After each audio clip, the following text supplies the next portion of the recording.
Hazeldean. On this wall behind me, in about 2 or 3 days time, I'm going to put at least the first blank canvas, and I'm going to produce 2 Air New Zealand paintings, both of which I've wanted to do for years. Some of you will think, well, why is he doing that?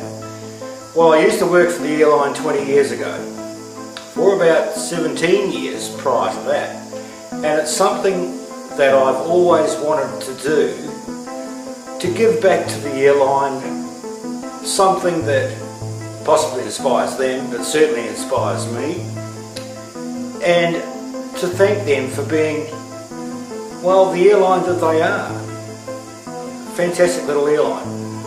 Small on international, circumstances, but certainly big in my mind.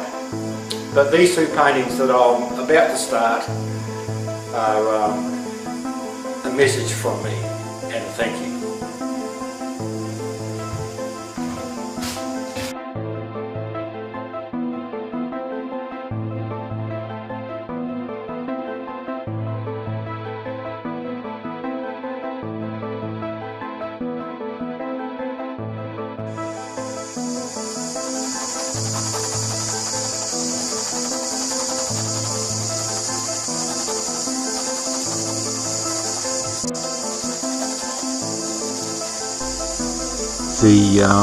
The hiss in the audio background is actually cicadas, of which there are probably absolute thousands of them in the trees outside the studio. So my apologies for that sound being in the audio track.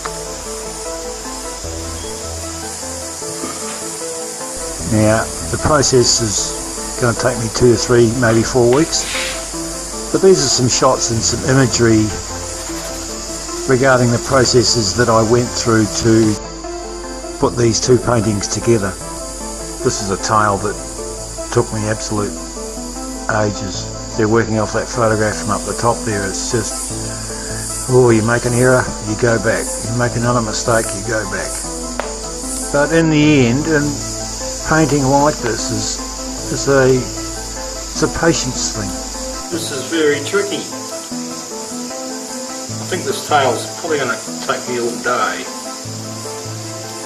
because there are graduations in it that I'm just not enjoying. But we'll get there.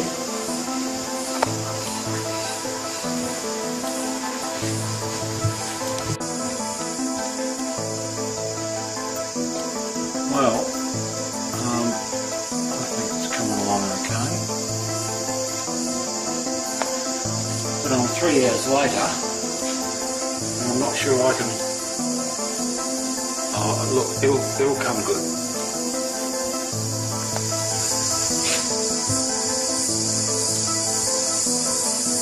Well, that one there is just about finished. But I'm actually working on this one here at the moment, and it's the same problems as the last one, which was I'm working down to 1 millimetre. Although it's a really big painting, things are really so small. Even a reflection in the flight deck windows, which is up here, it's about a 2mm mark. I'll have to make it bigger. That's a very good point. But that mark was small. But in essence, it's something that, if you have to put things down to that size, these tiny little marks have to be made in the form of accuracy, sure. And again, it's an interpretation, but they do have to be there. Today it's about 41 degrees and I'm not happy because my paints keep drying out too quickly. See, this is what I was talking about with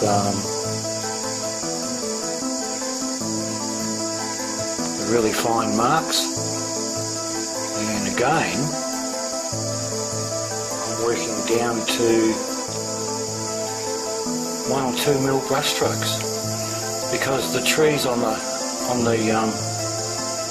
top of this hill here, or some people might call it a mountain, are actually decidedly lighter and have a more of a see-through look about them. So I'm just putting in this very light grey to white to highlight the skyline. So that's what I was talking about. Although the painting's quite large, it's got some really small, tiny little marks to it.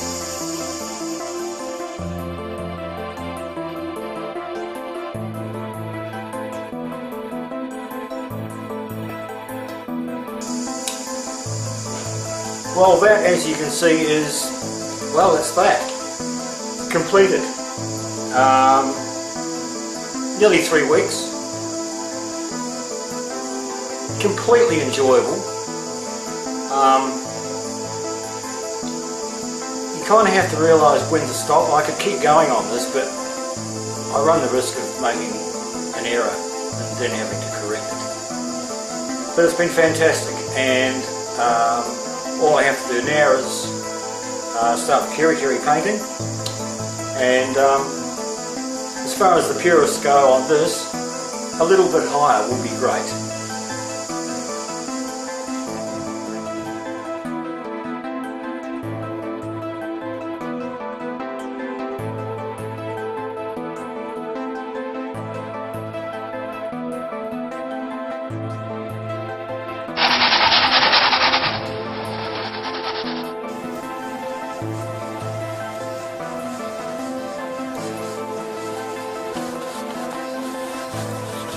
Plus I can actually see a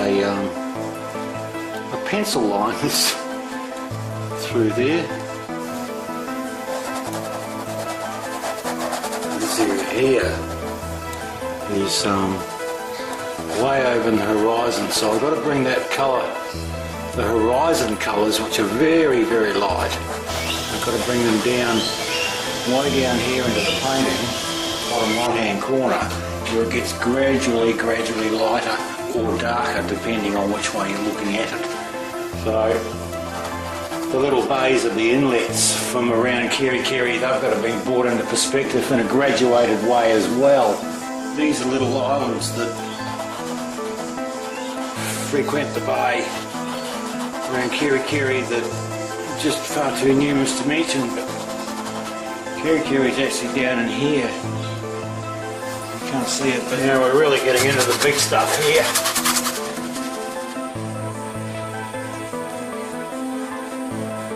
But, this is the basics, and we'll start putting the shallow parts, the muddy parts, the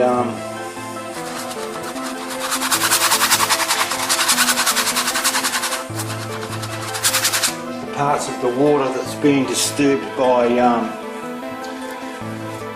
wind or boat. There'll be lots of boats on the water. After all, it's far north New Zealand. And just in here, this water here is progressively shallower.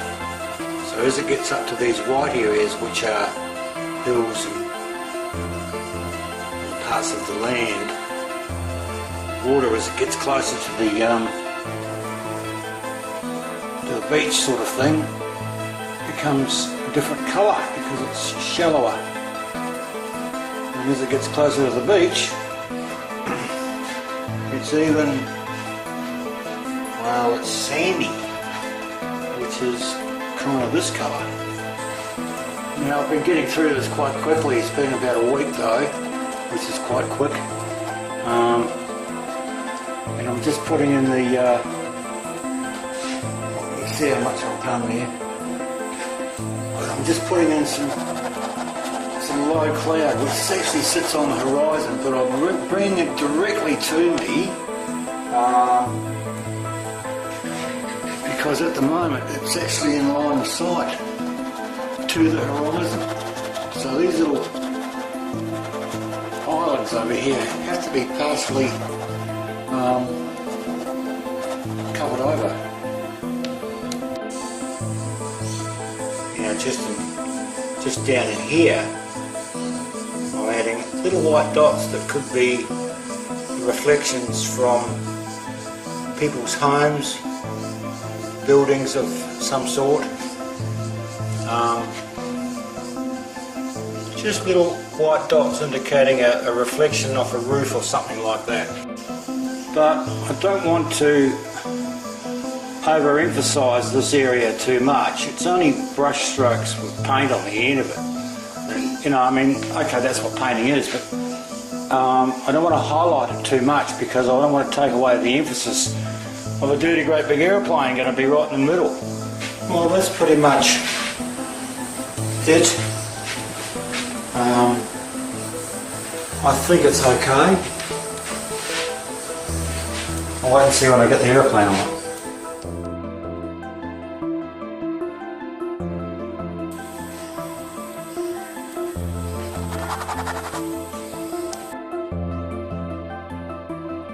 Well, here we go again, and here I am making those 1 or 2 mil marks